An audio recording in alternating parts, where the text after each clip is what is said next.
At my sister's baby shower, she held my gift up between two fingers like it was something she'd found in a drain. "Still broke, sweetheart."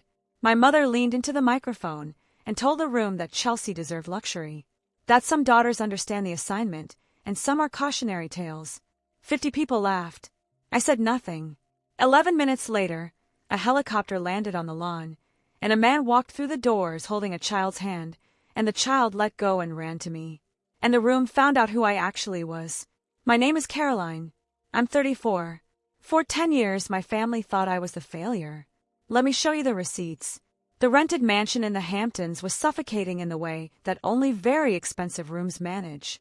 The chandeliers vibrated faintly with the bass of tasteful jazz.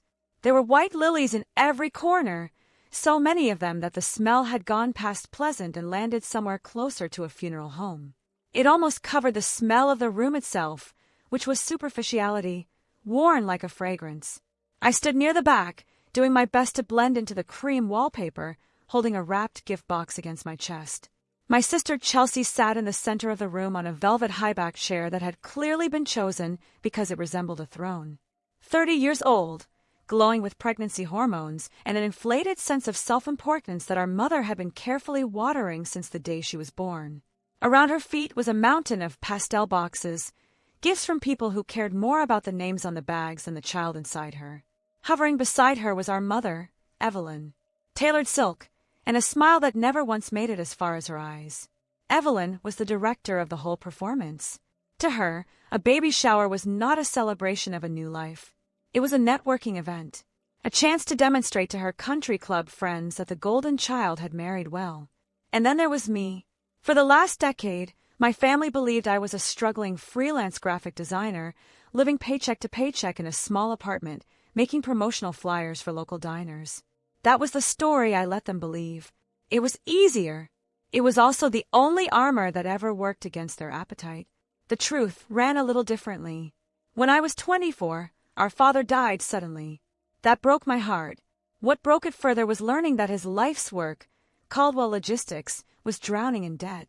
My mother and sister were not available to help. They were booking grief retreats in Europe. I stayed. I ate instant noodles for 3 years. I worked 3 jobs and taught myself high-level coding at night. I built a series of tech platforms, sold 2 of them anonymously, and funneled every cent into a blind trust. I used that trust to quietly buy 51% of my father's failing company. I saved it from bankruptcy, and in saving it, I kept my family's lavish lifestyle afloat. They had no idea. Evelyn believed the monthly deposits she lived on were some magical leftover pension. She spent that money on the designer clothes she wore to insult me at family dinners. Standing against that wallpaper, watching Chelsea laugh with a ring of socialites, I felt the old hollow ache. I had spent my 20s saving them, and they treated me like a stain on the family portrait. But that day I had decided to try one last time. I had brought something that couldn't be bought with a black card, something made with my own hands, on the foolish hope that there was a real family somewhere underneath all that makeup. When Chelsea finally pointed a manicured finger at my plain brown paper box, the room went quiet. The socialites leaned in, hungry for entertainment.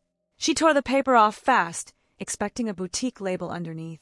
Instead, she pulled out a blanket, the softest merino wool I could find, in a gentle sage green. I had spent 3 months knitting it, 3 months of late nights, working every stitch, quietly hoping the child would turn out kinder than its parents. The glowing smile vanished. What replaced it was a sneer sharp enough to change the shape of her face. She pinched one corner of it between thumb and forefinger, holding it up like an infectious rag, dangling it over the Persian rug. "Seriously, Caroline." Her voice was pitched so every single person could hear it. "Are you still this broke? Derek bought my son a custom smart crib worth $5,000. And you think I'm putting the scratchy dust rag near my baby skin?" She didn't hand it back. She didn't put it on the table. She opened her fingers and let it fall onto the floor. Then she kicked it aside with her heel, the way you'd move something the dog brought in. The laughter that moved through the room was nervous, and it was mocking, and it did not stop for a while. My face burned, not with shame, with something colder that started in my stomach and climbed all the way up my throat. Before I could say anything, my mother decided this was the perfect moment for a speech. She tapped a fingernail against the microphone, sending a screech of feedback through the room, and stood there under the chandelier looking every inch the matriarch. "I just want to thank you all for coming to celebrate Chelsea today," Evelyn purred, in a voice with too much sugar in it. "It brings a mother such relief to know that at least one of her daughters understands the assignment of womanhood. We were so worried about the family legacy. But thank goodness Chelsea found a man of status and is giving us a proper heir." She paused for effect, let her gaze drift across the guests, then landed it, deliberately on me. "Unlike someone else we know." 50 heads turned. 50 pairs of eyes pinned me to the wallpaper. Poor Caroline, 34 years old and still completely empty-handed. No husband, no career, no prospects. Let's be honest, her biological clock isn't ticking. It stopped working altogether. It's a tragedy to watch a woman become such a failure. But I suppose every family needs a cautionary tale. She beamed like she'd just delivered a beautiful toast instead of a public execution. The guests chuckled.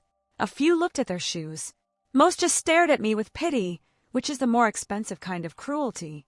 I looked at the sage green blanket on the floor. I walked forward, ignoring the whispers, and bent down. I picked it up gently, brushed an invisible piece of lint off the wool. I didn't look at my sister. I didn't scream at my mother. I folded it neatly and held it against my chest. Because I had my answer now. The family I had given my 20s to save did not exist. They were strangers. Greedy, toxic strangers with my surname. And I was finally done. I turned my back on the throne and walked toward the oak doors. The plan, in that moment, was simple. Leave. Block the numbers. Sever the financial lifeline keeping all of them afloat, and let the bank take everything. I didn't make it halfway across the floor. A hand shot out and closed hard around my elbow, jerking me to a stop. Derek, my brother-in-law, standing near the bar with 3 other men in overpriced suits, all of them holding heavy crystal tumblers of amber liquid. 35, slicked back hair, and the aggressive, unearned confidence of a man who believed his law degree made him a minor deity. He looked me up and down with a smirk that made my skin crawl. "Well, look who's rushing off," he announced to his circle, in the voice men use when they're performing for other men. "Our very own Caroline, leaving before you even made yourself useful. I know you couldn't afford a real gift, but the least you can do is work off the free food you just ate." They laughed and swirled their ice. Derek leaned in. Stale alcohol and too much cologne. He reached over and took a heavy silver tray of full champagne flutes from a passing waiter, who looked like he wanted to disappear, and shoved it into my chest. I had to drop the folded blanket and grab the handles with both hands to stop the crystal from going to the floor. "Hold this." Then he reached into his jacket and pulled out a black leather wallet, and with a flick of the wrist, a $100 bill. He didn't hand it to me. He dropped it onto the tray, directly into a puddle of spilled champagne. The paper drank it up instantly and stuck to the metal. "We're running low on ice over here," Derek said, pointing his empty glass at me. "Run down to the corner store, grab a few bags, keep the change. And don't look at me with those sad eyes. Caroline, consider it a very generous tip. That's probably what you make in a week designing little diner menus. You should be thanking me." I stood there with the weight of the tray pulling at my arms, looking down at a damp $100 bill. Every instinct I had was screaming to flip the tray and put the champagne in his face. I wanted to tell him that the luxury watch on his wrist was a replica and that I'd clocked it an hour earlier. I wanted to tell him he was not the CEO of my father's company. He was a puppet, dancing on strings I owned. I didn't. I took a slow breath and arranged my face into something flat and calm, and gave him a smile with no warmth anywhere in it. "You're far too generous, Derek." He turned his back on me mid-sentence, dismissed me like a piece of ugly furniture, and went back to his friends. I set the tray down on a side table. I left the wet money where it was. Then I checked my watch. Derek thought he had just asserted dominance over his broke sister-in-law. He had no idea he just handed lunch money to his own executioner. I didn't need to scream. I didn't need to throw a drink. I needed 3 more minutes.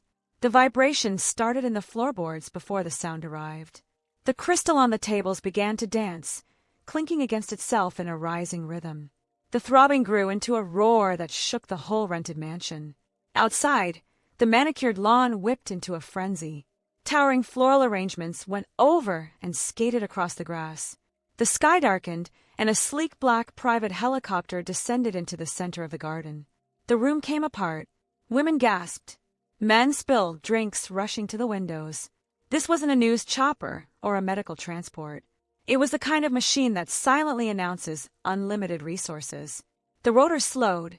The side door slid open. The double doors of the banquet hall swung open. 2 large men in dark tailored suits entered first. They did not move like event security. They moved with the professional indifference of a private detail. They scanned the room for 2 seconds, then stepped aside. Then Benjamin walked in. For 10 years, whenever my family bothered to ask if I was seeing anyone, they pictured someone unemployed. Someone too embarrassing to bring to a family function. They were not prepared. Benjamin looked like he owned the oxygen in the room. 42, in a bespoke charcoal suit cut to the millimeter. No tie. A crisp white shirt open at the collar. The specific relaxed dominance of a man who has never once had to raise his voice. Beside him, holding his hand, was Hudson, my 5-year-old stepson, in a dark velvet blazer and white sneakers, hair combed like a small ambassador. The 2 rented security guards Evelyn had hired to keep the riffraff out did nothing at all. Big men, used to intimidating waitstaff, who instinctively lowered their heads and stepped back as he passed. You don't question a man who arrives by dropping out of the sky. The silence was total. Derek had stopped halfway through a sip of scotch, glass hovering near his mouth. Evelyn was clutching her chest, eyes wide and unblinking. Then a small blur of velvet shot past Benjamin's legs. Hudson spotted me by the side table, let go of his father's hand, and sprinted across the empty dance floor. He wrapped both arms around my waist and buried his face in my dress. "Mommy!" he shouted, looking up with bright, wildly excited eyes. "I told Daddy we had to fly super fast. Did you get my present? We brought everything." The word landed on that room like a physical event.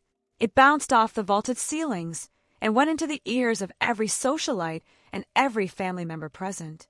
They looked at me, the woman they had been treating like hired help for the last hour. Then they looked at the child calling me his mother. Benjamin moved through the crowd with the ease of a man who has never had to hurry. He didn't glance at Chelsea, who was sitting on her throne with her mouth open. He walked directly to me, stopped inches away, and ignored the 100 people watching.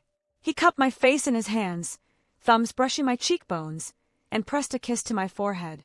"I'm sorry I'm late, my love." His voice carried easily through the silence. The board meeting ran long, and Hudson refused to let the pilot take off until we had your package secured. You know how protective he gets where you're concerned. The paralysis broke, and Derek's ego couldn't survive the power shift. He pushed through the crowd, adjusting his tie, puffing his chest out to match a man he could not match. "Listen to me, pal." He dropped his voice into what he imagined was a menacing baritone. "I don't know what kind of scam you two are running, but you picked the wrong family. I'm a senior partner at Davis & Moore. Breaking and entering is a felony. If you're here to harass my guests, I'll have you in handcuffs before that engine cools down." Benjamin looked down at the pointing finger. He didn't flinch. He looked at Derek the way a lion looks at a mosquito. "You're Derek Caldwell, correct?" Derek blinked. "That's right. And I'm about to ruin your—" "Davis & Moore," Benjamin interrupted, with a small, cold smile. "The mid-level legal firm my holding company acquired exactly 1 month ago to handle minor property disputes. I saw your name on the internal restructuring list this morning. You handle slip-and-fall cases, Derek. I have a strict policy about not speaking to low-level, soon-to-be terminated employees outside of business hours. Step aside." Derek went pale. The arrogance evaporated and left naked panic behind. That acquisition was confidential.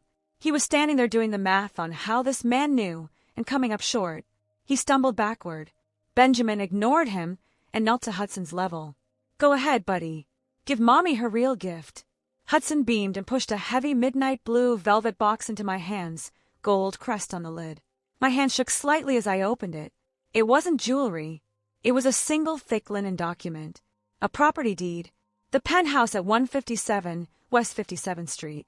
One of the most exclusive addresses in New York. Fully paid. Title transferred to Caroline and Benjamin. Derek, hovering close enough to read the letterhead and the declared value, lost the rest of the color in his face. He was a lawyer. He understood exactly what that one piece of paper was worth compared to everything he would earn in his entire life. But it was my mother's reaction that turned my stomach. The smell of extreme wealth hit Evelyn's brain like a drug. The woman who 5 minutes earlier had called me a tragedy came rushing forward, her posture transforming from judgment into warmth, smoothing her dress, reaching out a hand loaded with rings to rest familiarly on Benjamin's shoulder. "Oh, you naughty children!" she cooed, rewriting history in real time. "Why did you keep this a secret? If I had known my precious Caroline had found such a magnificent catch, we'd have thrown the party for you. You must forgive a mother's worry, Benjamin. I only want the best for her."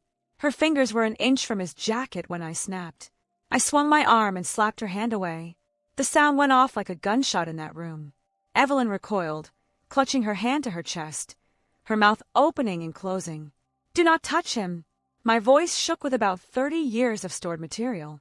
10 minutes ago, I was the disgrace of his family. Now that you smell money, you think you can play the doting mother. Don't insult my intelligence, Evelyn. You don't get to touch my husband. You lost the right to be my mother a long time ago. Benjamin stood, putting himself between us like a wall of ice, and glanced at his phone. "We're leaving," he announced to the room. "But before we go, a minor administrative matter. Derek mentioned this is a private event at a rented estate. While my son was greeting his mother, I had my assistant contact the owner. As of an hour ago, the wire cleared. I'm the new owner of his property, and I have zero tolerance for trespassers." He looked directly at Chelsea, who was hyperventilating on her velvet chair. "You and your guests have 5 minutes to remove your decorations and get off my property before I have all of you arrested." The party's over. For a second, nobody breathed. Then panic. The same wealthy guests who had laughed at me 20 minutes earlier were scrambling for coats and purses, sprinting for the exits, terrified of being photographed near a police incident. It was a beautiful stampede, and Chelsea realized she was losing her audience.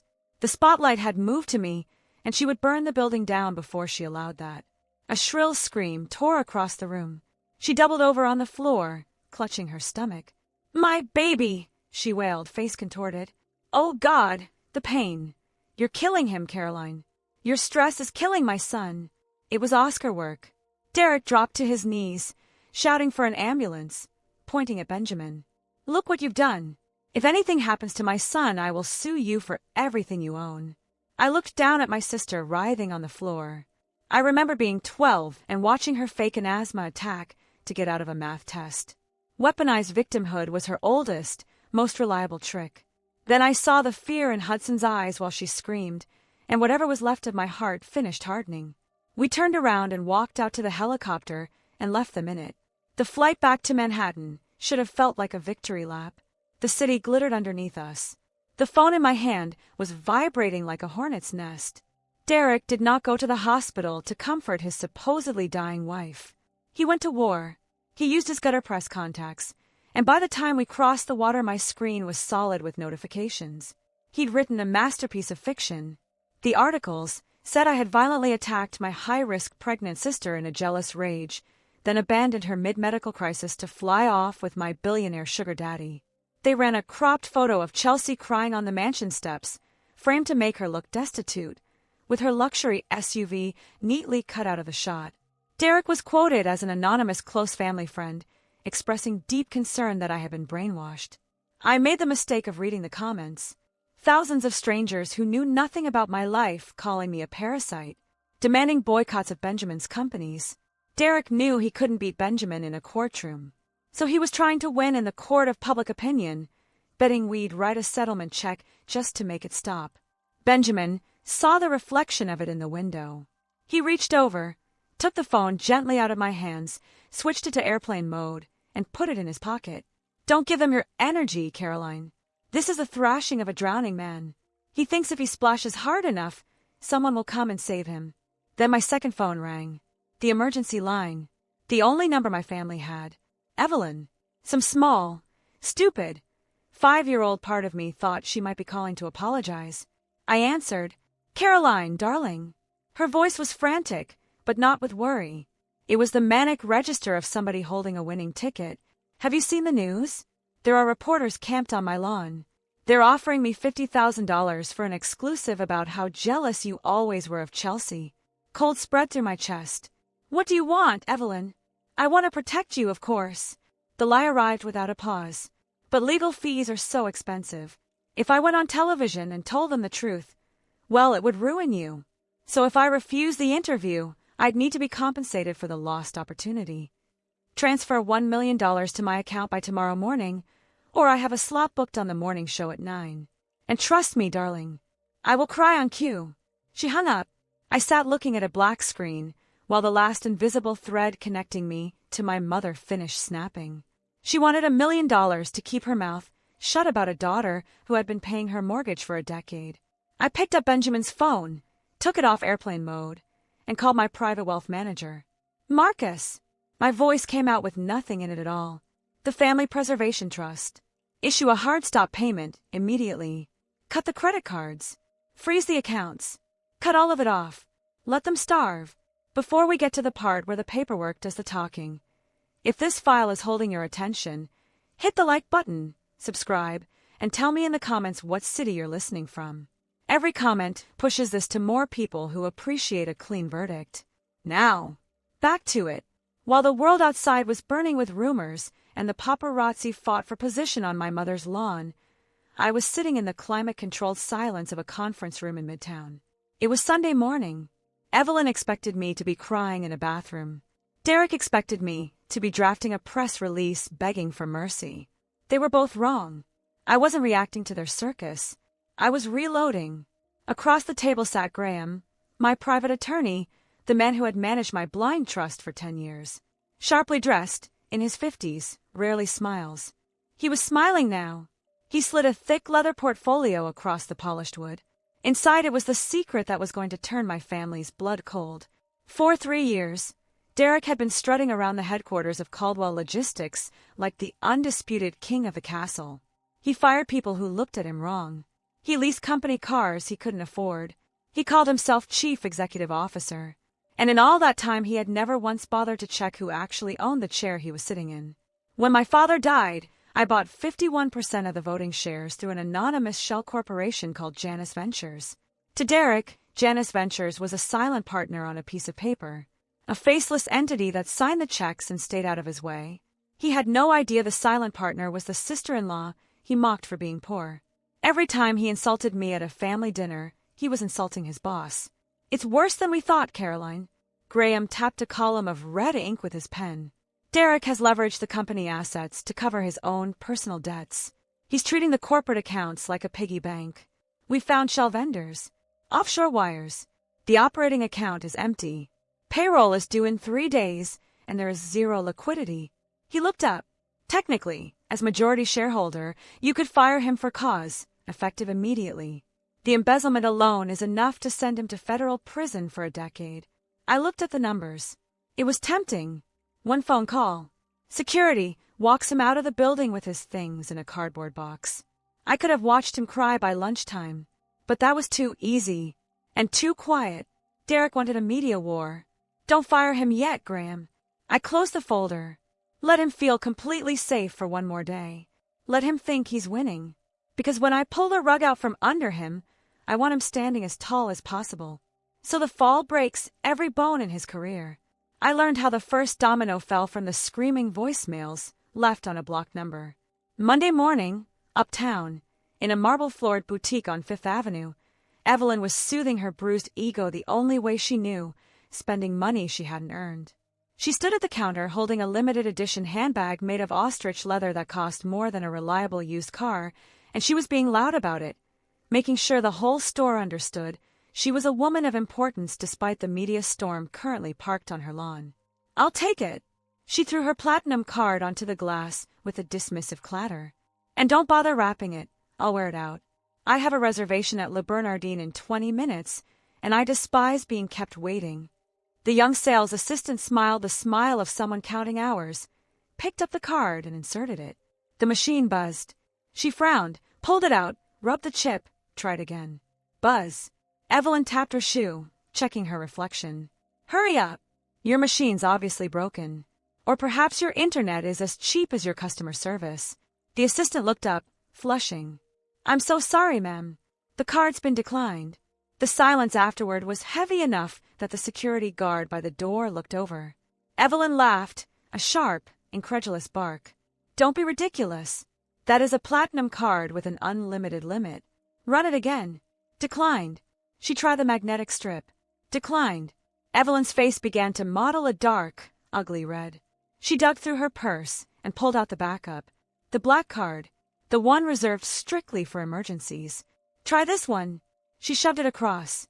And when I speak to your store manager about this embarrassment, you'll be looking for new work by the end of the day. The girl swiped it with shaking hands. Evelyn snatched her cards back and dialed her private banking concierge, and because she was incapable of containing herself, she put it on speaker. I want to know exactly why my cards are not working, she screamed the second the operator answered. I am standing in a store on Fifth Avenue, and you are humiliating me. Fix it. Now. The operator's voice came back calm, professional, and perfectly audible to the entire silent boutique. Ma'am, I show that the primary funding source for these accounts, labeled the Family Preservation Trust, has issued a hard stop payment order. All associated lines of credit have been permanently frozen, pending a fraud investigation initiated by the primary donor. Evelyn froze. The phone slipped out of her fingers and clattered onto the glass. In that second, she didn't just lose her purchasing power. She understood that the invisible safety net she had been dancing on for a decade had been cut away, and that she had been falling for a while already without noticing. By Tuesday afternoon, the panic had properly set in. Credit lines dead, paparazzi restless, and Derek needed a large injection of cash to cover the millions he'd taken out of Caldwell Logistics before the auditors got there. So he played his last card. He and Chelsea marched into Graham's office demanding an emergency meeting, and walked into the conference room like royalty arriving to collect taxes. Chelsea clutching her stomach, playing the frail victim. Derek pacing, running on his own toxic confidence. I'm glad you came to your senses, Caroline. He leaned his knuckles on the mahogany. We don't want to ruin you completely. We just want what's legally fair. You've been hiding assets from this family for years. Then he reached into his briefcase with the flourish of a cheap magician and pulled out a thick document, the edges artificially yellowed, and slid it across to me. That is a newly discovered codicil to your late father's will. We found it in a separate safe deposit box. It seems the old man had very specific wishes regarding the family legacy. I looked down at it. The font was an old typewriter face, chosen to look authentic. My eyes moved through the dense legal language until they hit the highlighted paragraph. It stated that upon my father's passing, the entirety of the family's commercial holdings and liquid assets were to be held in trust until the birth of the first male heir, at which point full ownership would transfer to the daughter who provided the grandson to carry the bloodline. Cold went down my spine. It was a forgery. Obviously. My father was a modern man who cared about competence and had never in his life used the word bloodline. But the signature at the bottom was terrifyingly accurate. Derek hadn't just typed a lie. He had committed a felony, and he had built a document that erased me on the basis of biology alone. It's clear as day, he said, arms crossed, smug all the way through. Chelsea's having a son. You have 0 children. Therefore, by the express wishes of your late father, the company and all assets derived from it belong to her. We're taking all of it, Caroline. The company, the profits, and yes, that shiny new penthouse. Graham, perfectly still beside me, requested a 20-minute recess to review authenticity. Derek laughed, grabbed Chelsea's hand, and walked out into the hallway to celebrate an imaginary victory. I rubbed my temples, looking for the loophole. If a judge accepted that document even temporarily, they could tie my assets up in court for 5 years. That's when Hudson tugged on my sleeve. I'd almost forgotten he was there, playing a game quietly in the corner. He'd asked to use the restroom a few minutes before the recess, and had just come back. He climbed into the chair beside me and leaned in, cupping his hands around my ear like he was sharing a state secret. Mommy, that lady is a liar. I stroked his hair. Which lady, sweetheart? The loud one. He pointed at the door Chelsea had gone through. The one with the big tummy. I was in the bathroom stall playing my game, and she came in to talk on her phone. She didn't know I was in there. She was crying really hard, Mommy. She was talking to a doctor. My heart skipped. I glanced at Graham. He had stopped typing entirely, and was watching Hudson with the focus of a man who has just heard a safe click open. What did she say, Hudson? Soft. Calm. She said she knows the baby is a girl. He recited it perfectly, the way children do, unclouded by any understanding of what he was holding. She said, I know the test said female, but you have to change the paper to say male. She said her husband will absolutely kill her if he finds out, and she needs the paper to say boy right now, so they can get the big money. The air went out of the room. I looked at Graham and saw my own shock reflected back. The entire premise of Derek's lawsuit, the whole foundation of that forged will, rested on the condition of a male heir. Chelsea wasn't only lying to me. She was lying to Derek. She was so frightened of her husband's greed that she was fabricating a medical reality to keep him calm until the checks cleared. I pulled Hudson into a tight hug and kissed the top of his head. You are an incredibly brave boy. Then I looked back at the forged will on the table. It wasn't a threat anymore. It was a beautiful, lethal trap. It just wasn't mine. Graham leaned forward, a slow dark smile spreading. Do we tell them? No. Something cold and diamond-hard settled in my chest. We let them think they've won completely. We let them take this all the way to a judge. I want Derek to swear under oath that he's expecting a son. Let them dig a little deeper, Graham. I want to be certain they can never climb out. When they strutted back in 20 minutes later, I made sure I looked like a woman who had been broken. Large, dark sunglasses, to hide eyes that were completely dry and doing arithmetic. Shoulders down. To them I looked like someone flattened by media pressure and the prospect of 5 years of litigation. On the table between us sat a new stack of documents, thick enough to be a hardcover novel. Derek was practically vibrating. He paced behind Chelsea's chair, eyeing the paper with the hunger of a wolf looking at a carcass. He genuinely believed his smear campaign had crushed me. I'm so glad you finally decided to be reasonable, Caroline. The condescension was thick enough to chew. We didn't want to ruin you completely. We just wanted what was fair. The family legacy belongs to the real family. I didn't trust my voice, so I kept it just above a whisper. Just make it stop, Derek. I can't take the cameras outside my building anymore. I can't take the death threats. You win. I nodded to Graham, who slid the stack forward. This is an absolute transfer agreement, Graham said, with no emotion in him anywhere. It immediately grants Derek and Chelsea Caldwell 100% ownership of Caldwell Logistics. All physical assets, brand rights, full operational control. Once this is signed, my client is out. She washes her hands of the company and the family. Chelsea lunged for it, hands shaking with greed. She didn't read the clauses. She didn't look at the liability section. She saw the imaginary title of CEO's wife and the millions she assumed came bundled with it. We did it, babe. We actually did it. Derek snatched the gold pen. A competent lawyer would have spent 3 days on the fine print. A smart man would have asked why a billionaire's wife was surrendering a controlling stake in a logistics empire without a fight. Derek was neither. He was arrogant, and arrogance is a very effective blindfold. I just need to know one thing, I said softly, stopping the pen an inch above the paper. If you take the company today, you take everything. Correct. The history, the future, all of it. Everything. He was smirking so hard it must have hurt. Every single thing. He signed with a flourish and underlined it twice. Then slid it to Chelsea, who signed underneath without a second's hesitation. I sat perfectly still and watched the ink dry.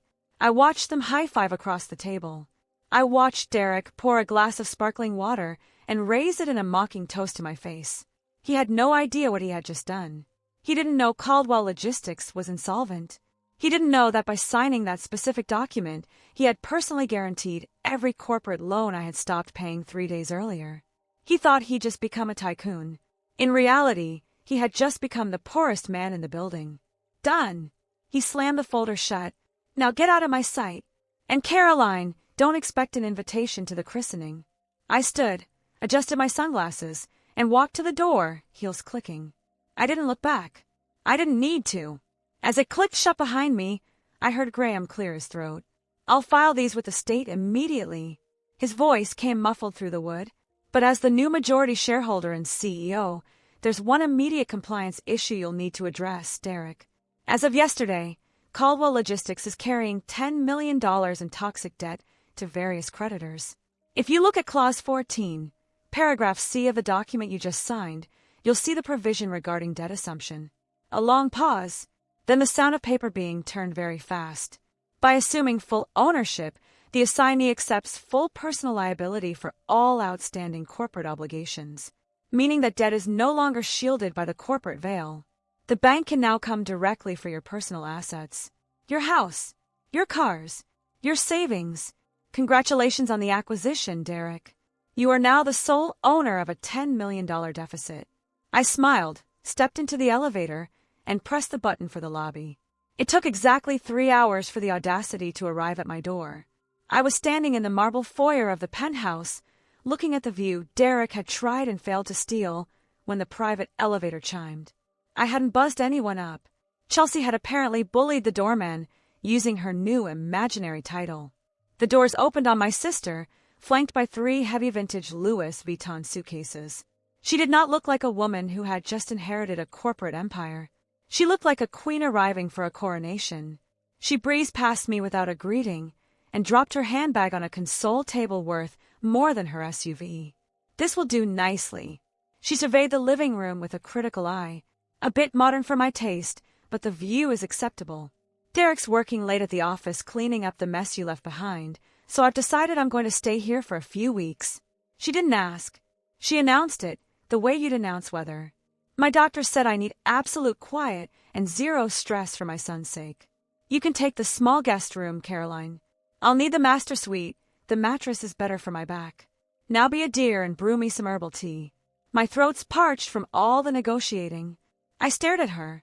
The delusion was genuinely impressive. She believed that signing a piece of paper had made her matriarch of the family, and that I had instantly reverted to being her servant. She thought the war was over, and she'd come to collect the spoils.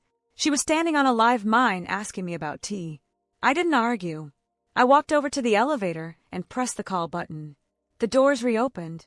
What are you doing? Her brow furrowed. I said I wanted tea, not an open door. I didn't answer. I walked to her luggage, took the handle of the largest case, and dragged it across the marble. She shrieked as I heaved it into the elevator car. Then the second, then the third.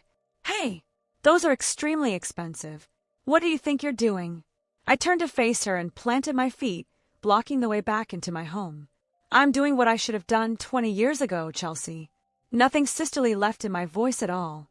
I'm taking out the trash. I stepped forward, and she had to back into the car to avoid me, stumbling over her own bags, looking up with shock turning into fury. You can't do this to me. I'm your sister. I own your father's company. Chelsea lunged for it, hands shaking with greed. She didn't read the clauses. She didn't look at the liability section. She saw the imaginary title of CEO's wife and the millions she assumed came bundled with it. We did it, babe. We actually did it. Derek snatched the gold pen. A competent lawyer would have spent 3 days on the fine print.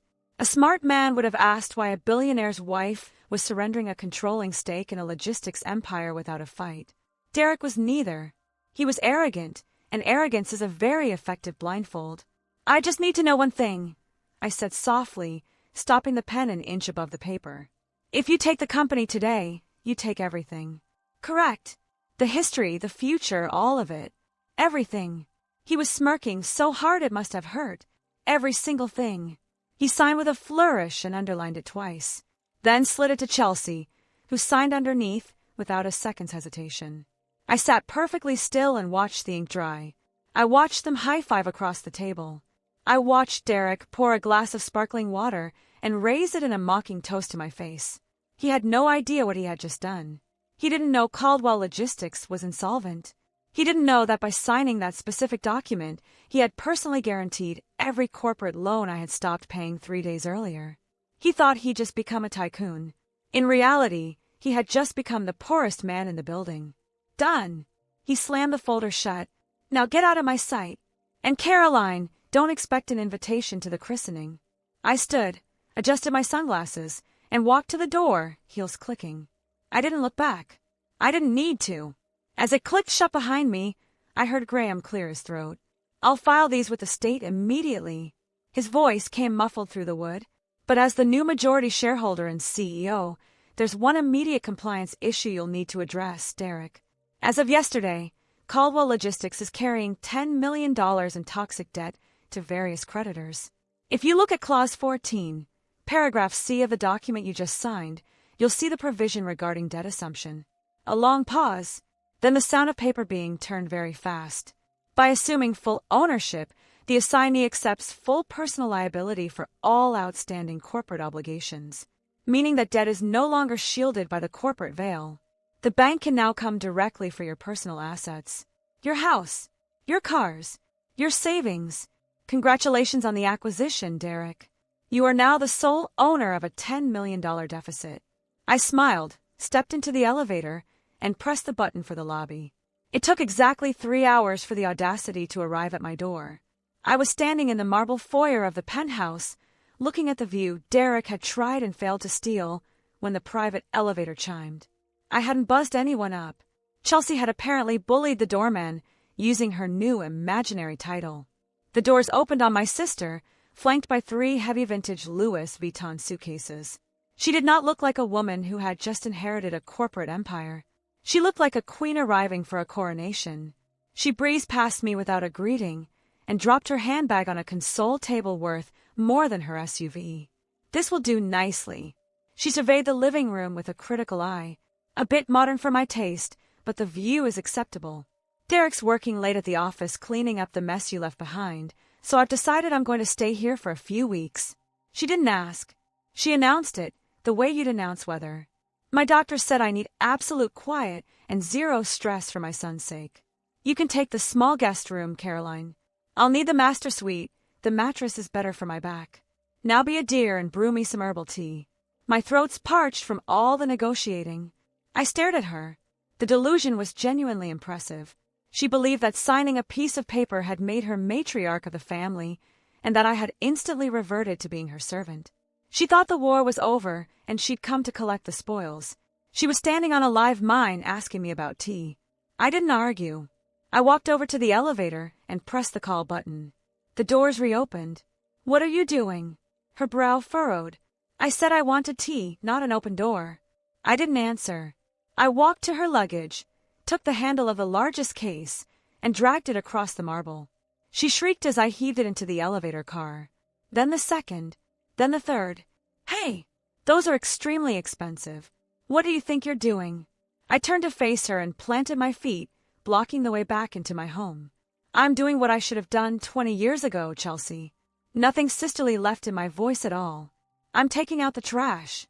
I stepped forward, and she had to back into the car to avoid me, stumbling over her own bags, looking up with shock turning into fury. You can't do this to me. I'm your sister. I own your father's company. You own a $10 million debt trap, I said, leaning in as the doors began to slide. And this apartment is my sanctuary. It's not a hotel, and it's not a charity for parasites. Get out of my sight before I have security put you on the sidewalk. The last thing I saw before the doors sealed was her mouth, hanging open in silent outrage. She was going down to the lobby. In every other sense, she was going considerably further. 2 weeks later, the courthouse steps looked less like a hall of justice and more like a circus. Derek had made sure the media was there in force.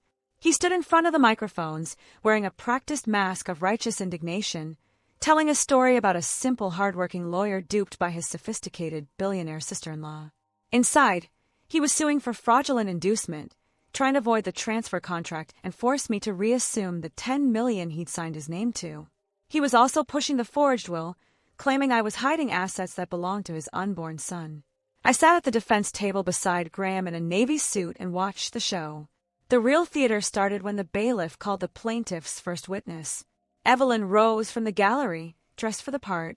The silk and the diamonds were gone. Today it was a faded, cheap cardigan and scuffed, comfortable shoes. She walked to the stand with a limp she had not had 2 weeks earlier. Do you swear to tell the truth, the whole truth, and nothing but the truth? I do, Evelyn whispered, with exactly enough tremble to buy sympathy from the jury box. Derek's lawyer approached her gently. Mrs. Caldwell, can you tell the court about your relationship with your daughter, Caroline? She took a shuddering breath and reached for a tissue. It has always been difficult. She wiped a tear that had been manufactured on the walk over. Caroline was never warm like her sister. She was always angry. She resented our success. We tried to love her, but she pushed us away. When her father was dying, she refused to help us. She told us she hoped we'd lose the family home. She said she wanted to see us suffer. A ripple went through the courtroom. The jurors looked from the weeping old woman to me, and their faces hardened. It was a masterpiece of perjury. I had paid her mortgage. I had paid my father's medical bills. For 10 years, I was the only thing standing between that woman and poverty. And she was willing to destroy my character under oath to help Derek win a lawsuit that would keep the money flowing. Then Derek played his trump card, an audio recording submitted into evidence. The speakers crackled, and my own voice filled the room. I'm not giving you another cent. I don't care if you lose the house. You're on your own. Don't call me again. The silence afterward was violently judgmental. To that jury, it sounded like a heartless daughter abandoning her elderly mother. They didn't hear the 30 seconds Derek had surgically removed from the front of it. The part where he demanded $50,000 to cover a gambling debt in Las Vegas and told me what would happen to my apartment if I didn't pay. Derek sat with his face in his hands in a pose of despair, and through his fingers I could see his eyes gleaming. Beside him, Chelsea rubbed her belly in slow circles and mouthed 2 words at me. Got you. They thought this trial was about my reputation. It wasn't. It was about the paperwork. Graham stood and adjusted his tie with a calmness that visibly unnerved the other table. He didn't call me to defend myself. He turned to the bench. The defense calls Hudson to the stand. Derek laughed out loud, a harsh bark, and jumped up. This is a joke, Your Honor. The boy is 5 years old. He's not competent to testify. This is a stunt for sympathy. Judge Sterling peered over his glasses. I'll allow it, but I'm clearing the courtroom of all spectators and media to ensure the child isn't intimidated. 10 minutes later, the room was empty except for the legal teams, the jury, and the judge. Hudson sat in the heavy wooden chair, legs dangling inches above the floor. He didn't look frightened. He looked at Benjamin, who gave him a nod. Then he looked at Graham. Hudson. Graham knelt to eye level. You know the difference between the truth and a lie, right? Yes. Clear and bright in the quiet room. Lying is really bad. Good. Can you tell the judge what you heard when you were in the bathroom stall at my office 2 weeks ago? He nodded hard. Yes. She was crying on the phone. She told the doctor that her test said girl, but she really needed it to say boy. She said Uncle Derek would be super mad if it was a girl because he needs the money. She said she had to change the paper to trick him. The air left the room. I watched the jury's eyes go wide. The entire premise of Derek's Forged will depended on a male heir. A 5-year-old had just told them that not only was the document a fake, the condition inside it did not even exist. Chelsea went a sickly white and slid down in her chair with a hand over her mouth. But Hudson wasn't finished. And then Uncle Derek came into the bathroom, he continued, completely innocent of the devastation he was handing out. He was yelling at Aunt Chelsea. He told her to stop crying. He said he was tired of dealing with Grandma Evelyn. He called Grandma a useless old hag. He said as soon as they got the money, he was going to throw the old hag in a cheap nursing home so she'd stop begging him for cash. The gasp came from Evelyn. She turned slowly in her seat to look at Derek. The frailty was gone. What replaced it was pure venomous shock. The alliance broke, right there in front of the jury.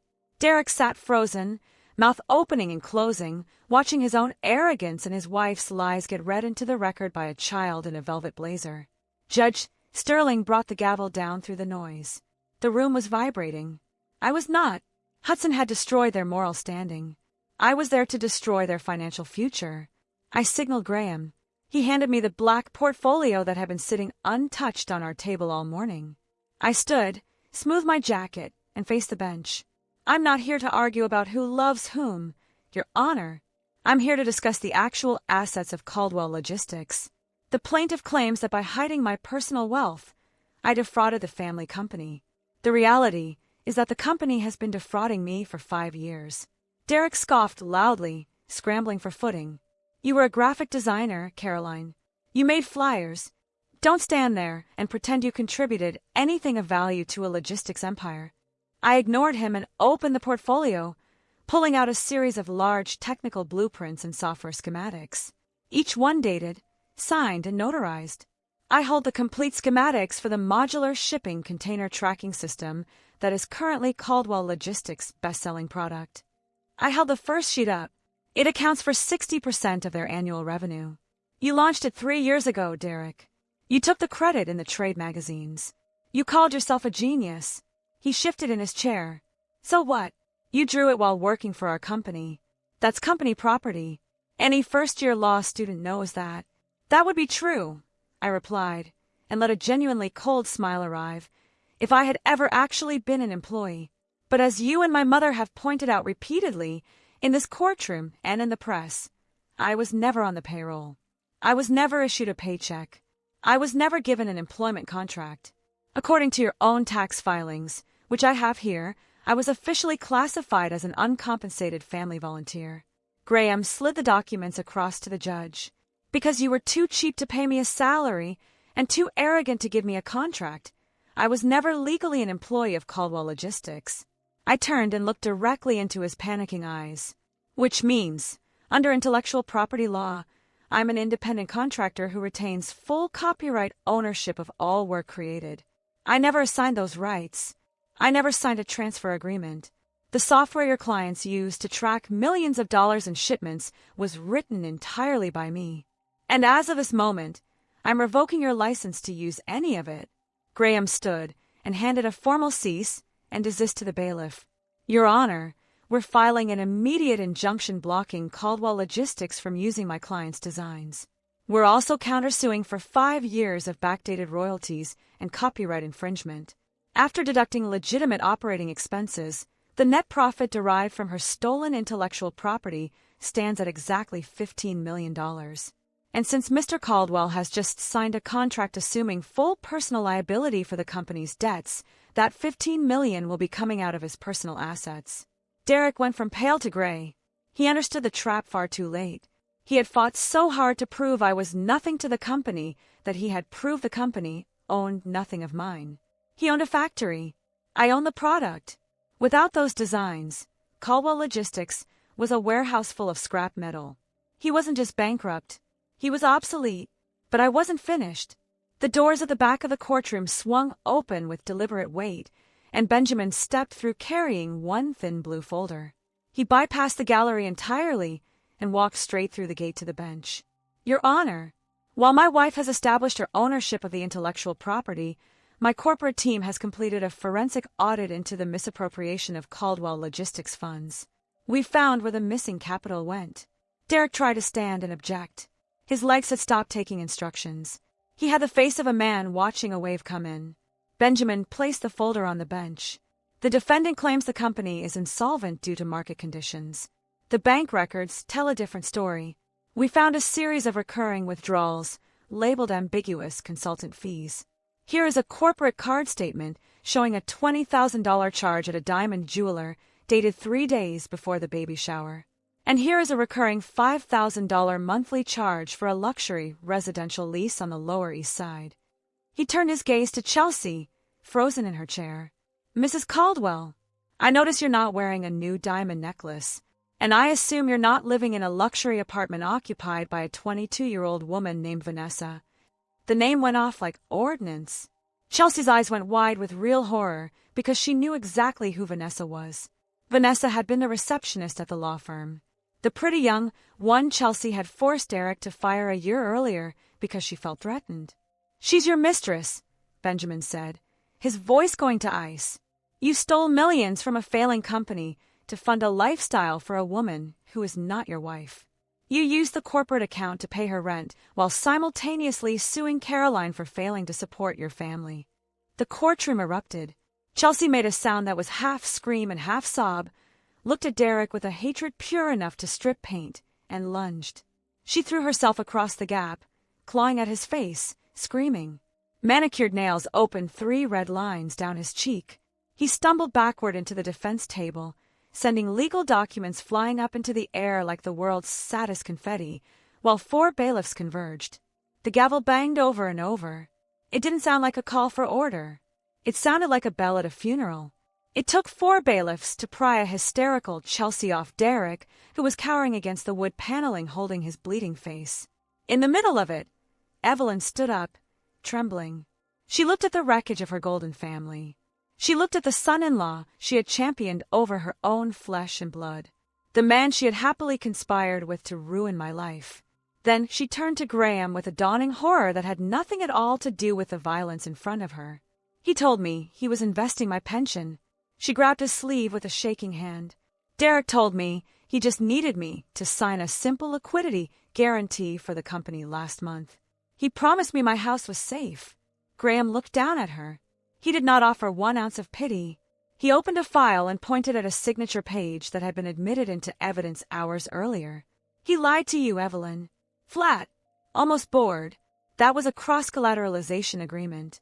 When you signed that document to help him, you legally put up your own home and your entire personal savings as security for the company's existing debt. Since Derek has just defaulted on those loans and accepted full liability, the bank will move to seize your assets as well. You aren't just broke. You're homeless. The color left her face. Her eyes rolled back, her knees folded, and she hit the courtroom floor with a heavy, lifeless thud. It wasn't the graceful theatrical feint she'd performed so many times before. It was the dead weight of a woman whose reality had just been pulverized. Order was eventually restored, though the smell of fear and betrayal stayed in the air. Judge Sterling didn't bother with a preamble. He granted summary judgment entirely in my favor. He affirmed my ownership of the intellectual property and ordered immediate repayment of the $15 million in stolen profits. He upheld the transfer agreement Derek and Chelsea had signed, which meant they were now personally liable for $10 million in corporate debt. The cars, the jewelry, the accounts, all of it gone. Then he looked down at Derek with undisguised disgust. This is no longer merely a civil matter. The evidence presented regarding falsification of business records, the creation of shell companies, and the embezzlement of funds constitutes probable cause for criminal conduct. I am referring this case to the District Attorney's Office for immediate investigation into fraud and grand larceny. Bailiffs, take the defendant into custody. The click of the cuffs closing around his wrists was the most satisfying noise in the building. He didn't fight it. He slumped forward and let them pull his hands behind his back and walk him out. An hour later, I came out of the courthouse lobby into freezing rain, falling in sheets, turning the city a dreary gray. I stood under a black umbrella held by my security detail, waiting for the car. That's when I saw her. Evelyn was waiting at the curb. The designer suits and the aura of invincibility were gone. She was soaked to the bone, hair plastered to her skull, standing there like a ghost haunting the ruins of her own decisions. When she saw me, she ran forward and threw herself onto the wet pavement at my feet. "Caroline, please." Her voice cracked. "You can't let the bank take it. They posted the eviction notice an hour ago. It's your father's house. It's the only thing I have left. Please, I'm begging you. Just write a check. It's nothing to you. It's my entire life. I'll do anything." I looked down at the woman who had made 30 years of my life a controlled demolition. I went looking, honestly, for one flicker of pity. There was nothing there, just a wide Arctic silence. Because she wasn't crying about the pain she'd caused. She was crying about her status. You lost the right to that house the moment you signed it away to cover a gambling debt for a man who hated you, I said, and my voice cut cleanly through the rain. You didn't value it as a home. You valued it as a poker chip. I don't pay the debts of strangers. I stepped around her, got into the warm, dry seat of the waiting car, and pulled the door shut. As we pulled away, I watched her shrink in the mirror, a small, wet figure screaming at a set of red taillights. The Pacific stretched out in front of me, an endless expanse of turquoise glass that seemed to finally rinse off the last 10 years. In Malibu, the air smells like salt and wild sage. No courtrooms in it. No greed. I sat on the warm teak deck watching Hudson chase seagulls at the waterline, his laughter carrying up on the breeze. He was building a sandcastle he insisted was completely impenetrable. Benjamin sat beside me, one hand on my knee, the other around a cold drink, the tension of the New York corporate world finally out of his shoulders. We were 3,000 miles from the wreckage of the Caldwell family. My phone buzzed on the table. One text from Graham, carrying the weight of a final verdict. The bankruptcy auction results. With Derek serving 10 years in federal prison and the family assets seized, the liquidation of Caldwell Logistics had been swift and brutal. Because I held the intellectual property and had blocked the use of the designs, no legitimate buyer would touch it. It was a toxic asset to everyone on earth except me. I looked at the final purchase price. It was laughable. I had just acquired the entire physical infrastructure of my father's old company, the factories, the truck fleet, the regional warehouses, for pennies on the dollar. I opened the state registration portal. The cursor blinked in the box labeled entity name. I typed slowly, enjoying every keystroke. I erased Caldwell Logistics, the monument to greed that had nearly finished me, and in its place I typed a name that belonged only to me and the family I actually chose. CB Global. I locked the phone and set it face down. The toxic empire was dead, and I built a fortress on top of its bones. Everything okay? Benjamin squeezed my knee. Better than okay. I looked out at the water. It's finally over. Hudson came pounding up onto the deck, breathless and beaming, holding out a pristine white shell he'd found in the surf. Look, Mommy. I found the best one. It's just for you. I turned it over in my hands. It was perfect. I looked at my son, who was safe and completely loved. I looked at my husband, who had stood like a mountain while my world burned. And then at the horizon, where the sun was going down into the water and turning the whole ocean gold. I wasn't a victim anymore. I was the owner of my own life. So, my verdict, for what it's worth, she spent 30 years teaching me that love in that family was a line of credit extended to whoever was performing well that quarter and withdrawn the moment you stopped being useful. I didn't take the house from her. She signed it away herself, to a man who was already planning which nursing home to put her in. I just stopped paying for a family that had never once existed. But you're the jury on this one. Was I wrong to walk away from a woman kneeling in the rain? Or did they simply reap the harvest they spent a lifetime planting? Leave your verdict in the comments. I read them. If you want the next file, subscribe. There's always another one. File closed.